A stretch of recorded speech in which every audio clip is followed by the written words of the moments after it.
ನಮಸ್ಕಾರ, ನಾನು ಸುಧಾಮೂರ್ತಿ. 5ನೇ ಸೆಪ್ಟೆಂಬರು ಓಣಂ ಹಬ್ಬದ ದಿನ ನನಗೆ ಒಂದು ಫೋನ್ ಬಂತು.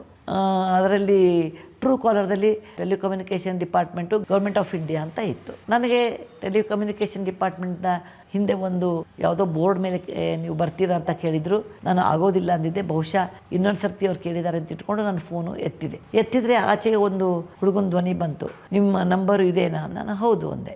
ನಿಮ್ಮದು ನಂಬರ್ ಮೇಲೆ ಅದು ಅಶ್ಲೀಲ ವಿಡಿಯೋಗಳು ಬರ್ತಾ ಇದೆ, ಅದಕ್ಕೆ ಇನ್ನೊಂದು ಗಂಟೆಯಲ್ಲಿ ನಾವು ಇನ್ನೆರಡು ಗಂಟೆಯಲ್ಲಿ ನಾವು ಅದನ್ನು ಕ್ಲೋಸ್ ಮಾಡಿಬಿಡ್ತೀವಿ, ನಿಮ್ಮ ಮೇಲಿಂದ ನಿಮಗೆ ಮೊಬೈಲ್ ಯೂಸ್ ಮಾಡೋಕ್ಕಾಗೋದಿಲ್ಲ ಅಂದ. ನನಗೆ ಬಹಳ ಆಶ್ಚರ್ಯ ಆಯಿತು. ಮೊದಲನೇದಾಗಿ ನಾನು ಅಂಥ ಅಶ್ಲೀಲ ವಿಡಿಯೋಗಳು ನಮ್ಮ ಕಡೆಗೆ ಇಲ್ಲೇ ಇಲ್ಲ. ಎರಡನೇದು, ಹಾಗಿದ್ದರೆ ನಾನು ಕರೆದು ಇವರು ಆಫ್ ಯಾಕೆ ಮಾಡ್ತಾರೆ ಅಂತ. ಅದಕ್ಕೆ ನಾನು ಕೇಳಿದೆ, ಅದೆಲ್ಲ ಇರಲಿ, ನಿಮ್ಮ ಹೆಸರೇನು, ನೀವೆಲ್ಲಿಂದ ಫೋನ್ ಮಾಡ್ತೀರಿ? ನಾನು ಸೆಂಟ್ರಲ್ ಸರ್ಕಾರದ ವತಿಯಿಂದ ಮಾತಾಡ್ತಾ ಇರೋದು, ಟೆಲಿಫೋನ್ ಡಿಪಾರ್ಟ್ಮೆಂಟಿಂದ ಮಾತಾಡ್ತಾ ಇರೋದು. ನಿಮ್ಮದು ಜನವರಿಯಲ್ಲೇ ನೀವು ಆಧಾರ್ ಕಾರ್ಡ್ ಕೊಟ್ಟಿದ್ದೀರಾ ಅಂದರು. ಆಧಾರ್ ಕಾರ್ಡು ನನಗೇನು ಗೊತ್ತಿರೋದಿಲ್ಲ, ನಾನು ಕೊಟ್ಟಾಗಿಲ್ಲ. ಅದನ್ನು ನಾನು ಸೆಕ್ರೆಟ್ರಿಗೆ ಕೇಳ್ತೀನಿ, ಯಾಕೆಂದರೆ ನಾನು ಹೆಚ್ಚಿನ ವೇಳೆಯಲ್ಲಿ ಬೇರೆ ಕೆಲಸದಲ್ಲಿ ಇರ್ತೀನಿ, ಅದು ನನಗೆ ಗೊತ್ತಿರೋ ಮಟ್ಟಿಗೆ ನಾನು ಕೊಟ್ಟಿಲ್ಲ ಅಂದೆ. ಅಷ್ಟೊತ್ತಿಗೆ ನನ್ನ ಸಹಾಯಕಿಯಾದ ತೆರಿಸಾ ಸ್ಟೀಫನ್ ಬಂದರು. ಅವ್ರು ಹೇಳಿದ್ರು, ಮೇಡಮ್ ಇದನ್ನು ತಕ್ಷಣ ಅದನ್ನು ಕಟ್ ಮಾಡಿ, ಯಾಕೆ ಅಂದರೆ ಅವನು ಆಧಾರ್ ಕಾರ್ಡ್ ಕೇಳ್ತಾ ಇದ್ದಾನೆ. ಆಮೇಲೆ ನಾನು ಕೇಳಿದೆ, ನೀವ್ಯಾರು? ನನ್ನ ಹೆಸರು, ತನ್ನ ಹೆಸರು ಕೊಟ್ಟ ಅವನು. ಆಮೇಲೆ ನಾ PRO ಆಫೀಸದ.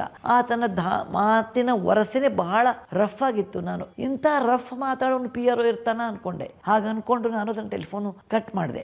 ಆಮೇಲೆ ನನಗೆ ಗೊತ್ತಾಯಿತು ಏನಂದರೆ ಇದು ಫ್ರಾಡ್ ಇದೆ ಅಂಥೇಳಿ. ಈ ಥರ ವಯಸ್ಸಾದವ್ರಿಗೆ ಈ ಫೋನ್ ಬಂದರೆ ಬ್ಯಾಕ್ಗ್ರೌಂಡ್ ಅವ್ರಿಗೆ ಗೊತ್ತಿರಲಿಲ್ಲ ಅಂದರೆ ಎಷ್ಟು ಬೇಗ ಮೋಸ ಹೋಗ್ತಾರಲ್ಲ ಅನಿಸಿ ನನಗೆ ಅಧೀರತೆ ಅನ್ನಿಸ್ತು. ಈ ಥರ ಅನೇಕ ಫ್ರಾಡ್ಗಳು ನಮ್ಮ ದೇಶದಲ್ಲಿ ಆಗ್ತಾ ಇದೆ. ಧೈರ್ಯದಿಂದ 1930 1930 ಅಂತ ನಂಬರ್ ಇದೆ, ಅದಕ್ಕೆ ನೀವು ಫೋನ್ ಮಾಡಿ. ಅವರು ನೀವು ಕ್ಯೂದಲ್ಲಿ ಇದ್ದೀರಾ ಅಂತೇಳಿ ನಿಂತ್ಕೊಳ್ಳಿ.